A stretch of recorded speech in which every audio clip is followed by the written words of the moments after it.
வணக்கம். 17 டிசம்பர் 2025 புதன்கிழமை. யோகா மெடிடேஷன் மனவழி பயிற்சிகள் பாகம் 33. சிக்கல்களை தீர்ப்பதற்கான வழி.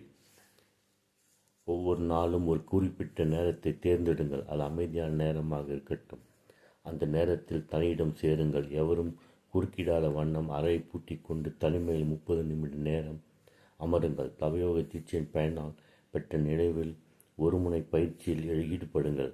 நினைப்பின் முனைப்பிலே ஆழ்ந்திருக்கும் போது உங்களுக்கு கேட்கும் வகையில் சிக்கல் என்ன என்பதை வாய்விட்டு சொல்லுங்கள்.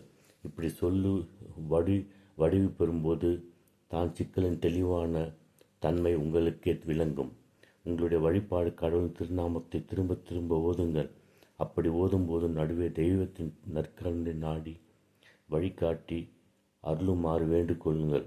கடவுள் உங்கள் எதிரில் இருப்பதாக பாவித்து அவரிடம் உங்கள் சிக்கல்களை எடுத்து சொல்லி முறையிடுங்கள்.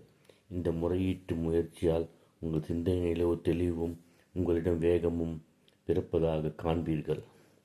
இறைவனிடம் இப்படி முறையிட்ட பின் விட்டேற்றியான ஒரு மனநிலையோடு அங்கே எழும் என்ன அலைகளை கவனிங்கள். நுனியை நோக்கி அறியும் திறனோடு உங்கள் எண்ணங்களை கூர்மையும் தெளிவும் கொண்டதாய் பெருகுவதை உங்களால் உணர முடியும்.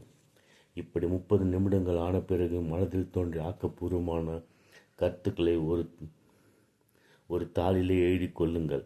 எழுதி முடிந்ததும் ஏதோ ஒரு வழி துவங்கிய தெளிவு ஏற்படுத்திவிட்ட உணர்ச்சியை பெறுவீர்கள். அப்படி எழுதி வைத்த கருத்துக்களை அடிப்படையில் அதன் பின் செயல்பட துவங்குங்கள். நன்றி, வணக்கம்.